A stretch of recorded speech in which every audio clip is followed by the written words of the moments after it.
ಇಂದು June 8ನೇ ತಾರೀಕು. Today is ours ಪುಸ್ತಕದಲ್ಲಿಯ ಈ ಒಂದು ಅಪೂರ್ವವಾದ ಅಮೂಲ್ಯವಾದ ಬರಹ, ಬಹಳ ಇಂಗ್ಲೀಷ್ ಓದು ನಂತರ ಕನ್ನಡದ ಭಾವಾರ್ಥ. ವಿಶೇಷತಃ ಇಂತಹ ಅಪರೂಪದ ಮಾರ್ಗದರ್ಶನದ ಅನೇಕ ಬರಹಗಳನ್ನು ನಾವಿಲ್ಲಿ ಕಾಣ್ತೇವೆ. ವಿಶೇಷತಃ ಇದು ವಯಸ್ಸಾಗುತ್ತಿರುವವರಿಗಾಗಿ, ಮುದುಕರಿಗಾಗಿ ಬರೆದಂಥ ಒಂದು ಮಾರ್ಗದರ್ಶನ ಬರಹ ಅಂತ ಅನ್ನಿಸ್ತದೆ. Meeting the ageing years.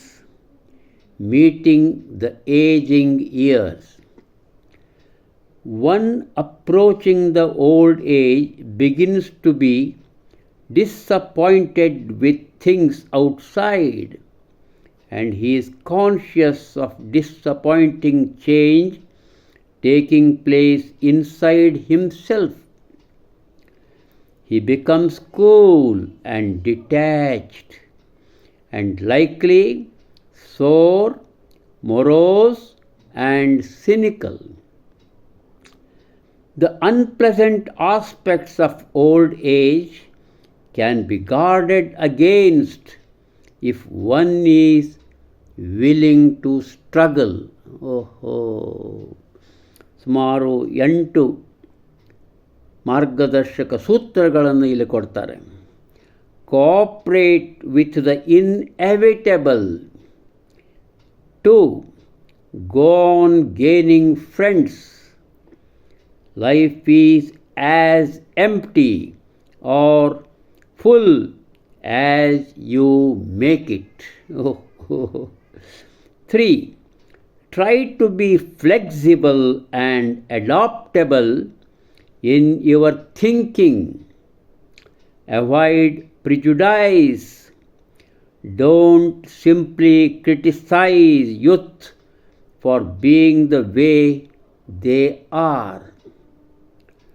4. Dress neatly. Sew up the holes in the old garments very carefully. Retain good, clean manners. 5th, do not dawdle. Pursue interest as though you meant business. Above all, keep the disposition pleasant and cheerful. Greet people with a smile and kind word. Don't gripe except when no one else can hear you and when you can't hear yourself. 7. Never let yourself know how tired you are.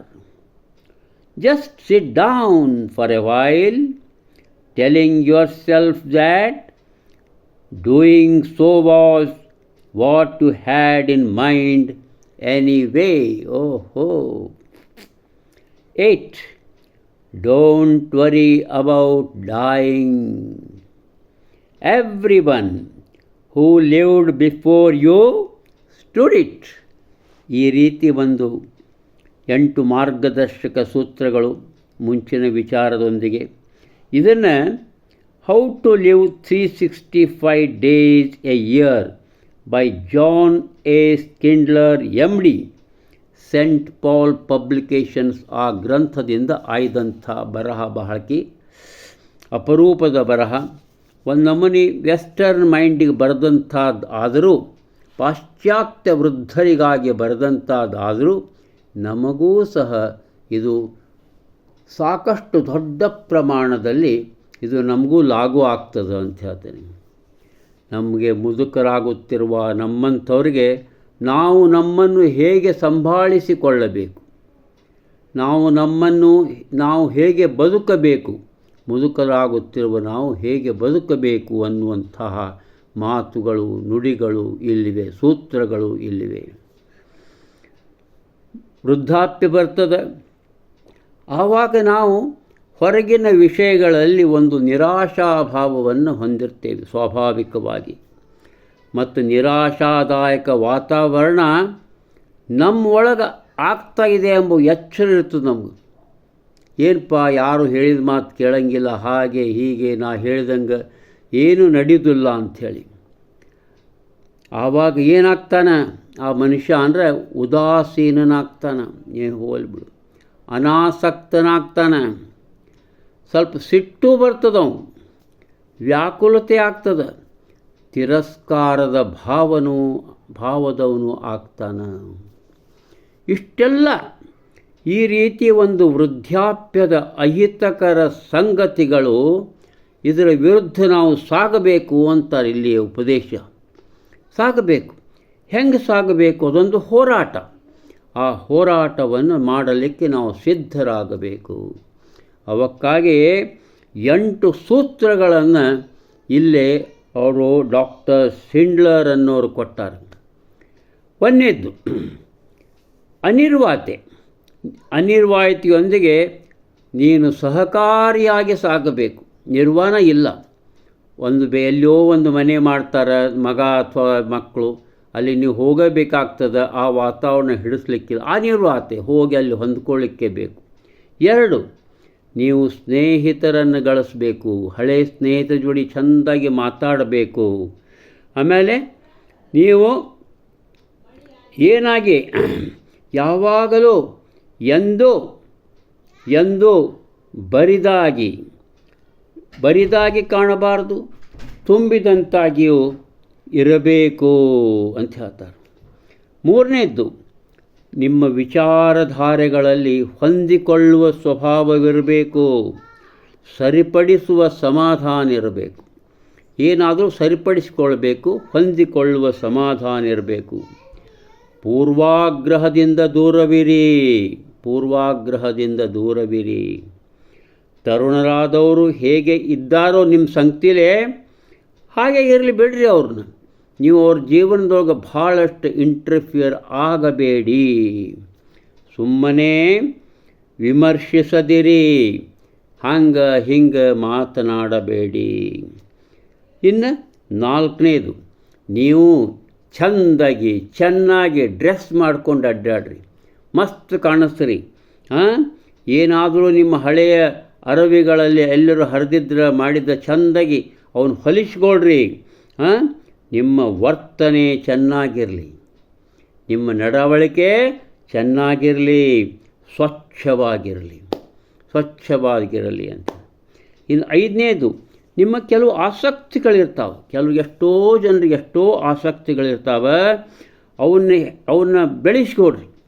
ಉತ್ತಮ ವ್ಯವಹಾರ ಅಂತ ತಿಳ್ಕೊಡ್ರಿ. ಅವನ್ನ ಆ ಆಸಕ್ತಿಯಿಂದ ಇತ್ಲಾಗ ಅಲೆದಾಡಬೇಡಿ, ಆಸಕ್ತಿಗಳನ್ನು ಬೆಳೆಸ್ಕೊಡ್ರಿ ಅಂತ ಹೇಳ್ತಾರೆ.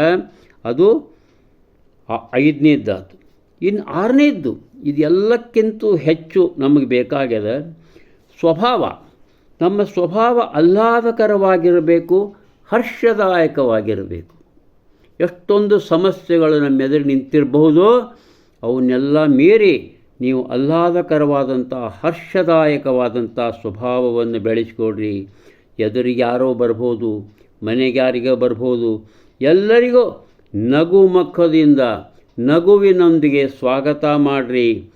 ಗೆಳೆತನದ ಮಾತುಗಳನ್ನಾಡ್ರಿ, ಸ್ನೇಹಮಯ ವಾತಾವರಣ ಇರಲಿ. ಗೊಣಗೋದು ಬೇಡ, ಎಲ್ಲರೆದುರಿಗೆ ಗೊಣಗಬೇಡ್ರಿ. ನಿಮ್ಗೆ ಗೊಣಗಬೇಕು ಅನಿಸ್ಕೊಡ್ರಿ, ನಿಮ್ಮಷ್ಟಕ್ಕೆ ನೀವೇ ಗೊಣಗ್ಕೊಡ್ರಿ. ಯಾರೂ ಕೇಳಿರಬಾರ್ದವನ್ನ ಹಾಗವಾಗ ಗೊಣಿಸ್ಕೊಡ್ರಿ. ನೀವು ಅವನು ಕೇಳ್ದಂಗಿರ್ರಿ ಅಂತ ಹೇಳ್ತಾರೆ ಇಲ್ಲಿ. ನೀವು ಆ ಗೊಣಗುವುದನ್ನು ನೀವು ಗೊಣಗಿದ್ರು ನೀವು ಕೇಳಬಾರ್ದಂಗಿರ್ರಿ ಅಂತೇಳಿ. ನೀವು ಭಾಳ ದಣದಿರಿ ಅಂತ ಅನಿಸ್ಬಿಡ್ತೆ ಅಂತ ತಿಳ್ಕೊಡ್ರಿ. ಅದನ್ನು ನೀವು ಸಹಿತ ಭಾಳಷ್ಟು ತಿಳ್ಕೊಬೇಡ್ರಿ. ಅವಾಗೇನು ಮಾಡಿರಿ, ಸುಮ್ಮನೆ ಶಾಂತವಾಗಿ ಕುಳಿತುಕೊಳ್ರಿ, ದಣಿದೇನಿ ನಾನು ಅನಿಸಿದಾಗ ಶಾಂತವಾಗಿ ಕುಳಿಸಿಕೊಳ್ಳಿವ್ರಿ. ಹೀಗೆ ಈ ರೀತಿ ಇರುವುದೋ ಒಳ್ಳೆಯದು ಅಂಥೇಳಿ ಆಲೋಚನೆ ಮಾಡಿಕೊಂಡು ಶಾಂತವಾಗಿ ಸುಮ್ಮನೆ ಕುಳಿತುಕೊಳ್ಳುವುದನ್ನು ಕಲಿಯಿರಿ. ಇನ್ನು 8ನೇದು ನೋಡ್ರಿ, ಮರಣ ಕುರಿತು ಚಿಂತೆ ಮಾಡಬೇಡ್ರಿ. ಮರಣ ಕುರಿತು ಚಿಂತೆಯನ್ನು ಮಾಡಬೇಡ್ರಿ. ಯಾಕಂದ್ರೆ ಪ್ರತಿಯೊಬ್ಬರು ಈ ಮೊದಲು ಯಾರು ಜೀವಿಸಿದ್ರಲ್ಲ ಅವರು ಇದ್ದರು, ಇಲ್ಲ ಅವರಿದ್ದರು, ಅವರು ಹೋದರು. ಹಂಗೆ ನೀವು ಅವ್ರು ಇರೋಂಗಿದ್ದೀರಿ ಅಂತ ತಿಳ್ಕೊಂಬಿಡ್ರಿ ಸಾಕು.